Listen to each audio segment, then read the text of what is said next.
Voici cette vidéo. Je voudrais, autant que faire se peut, clarifier deux points qui sont des points qui suscitent le plus d'interrogations, voire de commentaires, souvent commentaires désabusés. D'abord, le droit de vote. Le droit de vote est un droit fondamental, un droit civique fondamental dans les démocraties dignes de ce nom. Et il suffit simplement de se référer à la Déclaration des droits de l'homme et du citoyen de 1789. En son article 6, il est dit que la loi est l'expression de la volonté générale et tous les citoyens ont droit de concourir personnellement ou par leurs représentants à sa formation. Donc, le droit de vote est un droit qui est inaliénable. Il est lié à la qualité de citoyen en France. Et le Conseil constitutionnel, fort décrié, que je décris, que je mets en cause, a quelquefois des éclairs de lucidité, en tout cas une attitude un peu plus honnête, puisque la loi est claire, elle n'exige pas le pass sanitaire pour les réunions des candidats. Je cite le Conseil constitutionnel. La présentation du pass sanitaire ne peut être exigée pour l'accès au bureau de vote, vous avez bien entendu, ou à des réunions et activités politiques. C'est le Conseil constitutionnel qui en a décidé ainsi le 9 novembre dernier.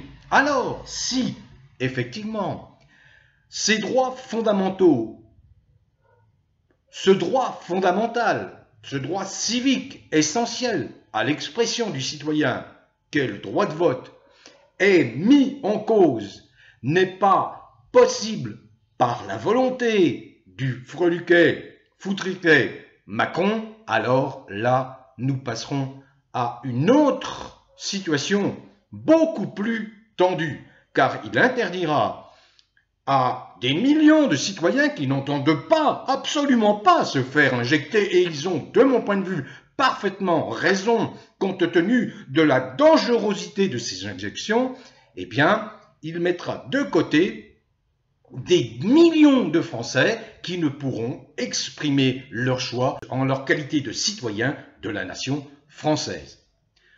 Dans le même ordre d'inquiétude ou d'idées, j'ai réuni 3 interventions à propos du pass sanitaire, car bien souvent, par méconnaissance, par manque d'information, ou par peut-être paresse intellectuelle, ou alors par, pour certains, malhonnêteté intellectuelle, on ne veut pas entendre ce que je répète depuis des lustres à propos des positions des uns et des autres s'agissant du pass sanitaire.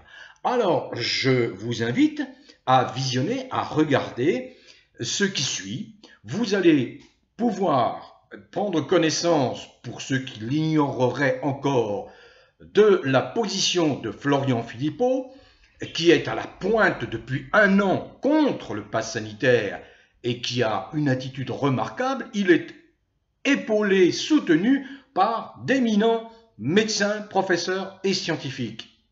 Également, la position de François Asselineau, qui ne souffre aucune ambiguïté, qui est totalement opposé au pass sanitaire.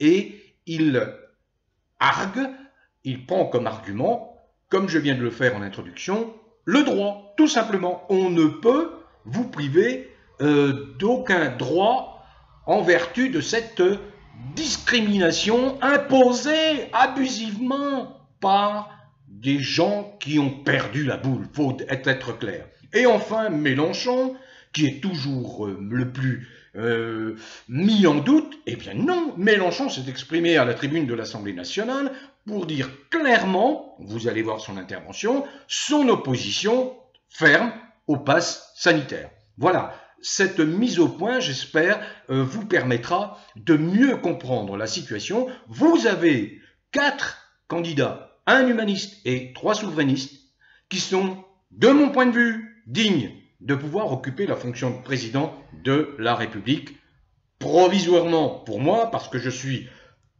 pour le passage à un autre système, à une 6e République, et je suis également pour qu'on sorte de cette sale Europe corrompue. Tous nos problèmes viennent de l'Europe, c'est clair.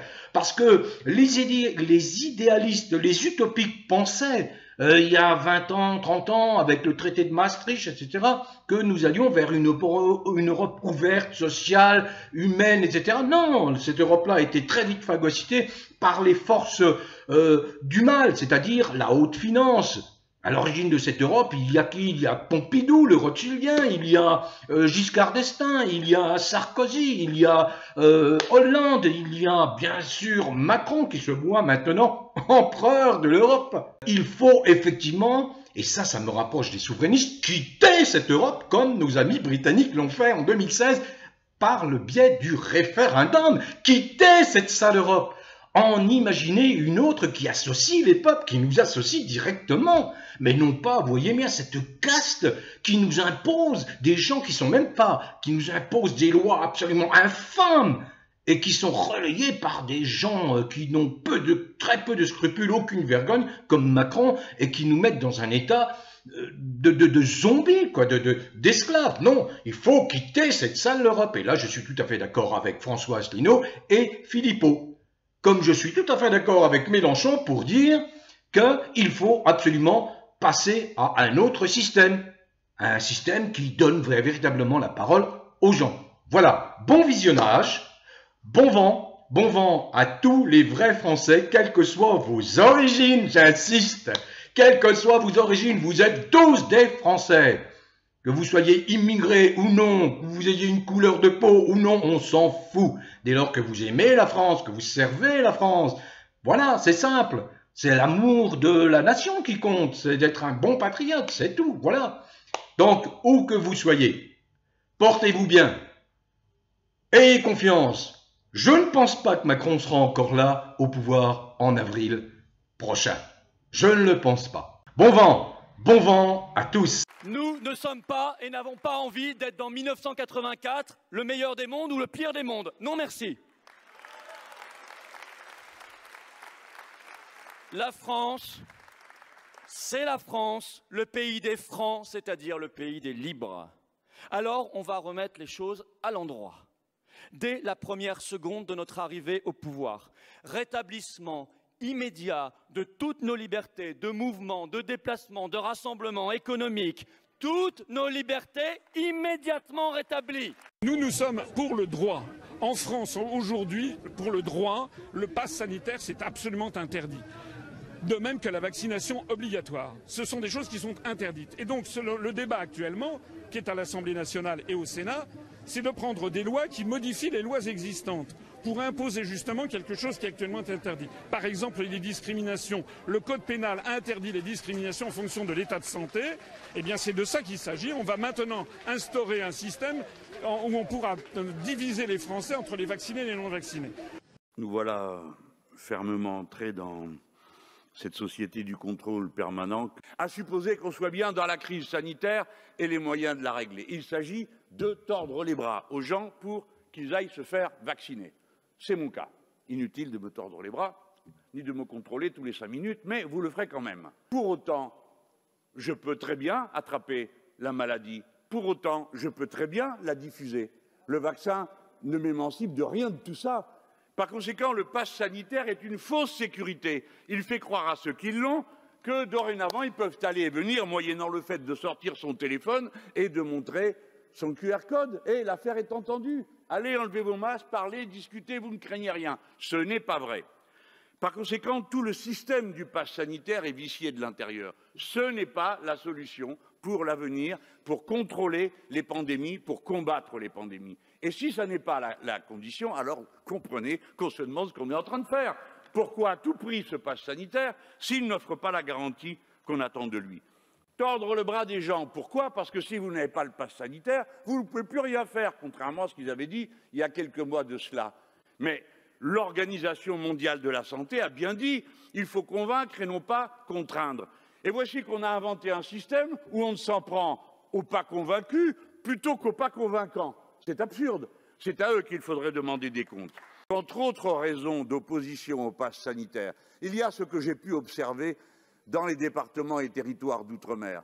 J'ai vu ces scènes épouvantables en Martinique, où l'on a vu une charge de police à l'intérieur d'un hôpital contre du personnel soignant. J'ai vu en Guyane et parler avec ceux qui y étaient, médecins libéraux, infirmiers libéraux ou du service public, me dire tous que ces mesures n'avaient pas de sens et qu'elles ne les contraindraient pas. Ne croyez pas que ce soit eux qui soient responsables de la pandémie. Je voulais vous le dire, Monsieur le Ministre, non au pass sanitaire.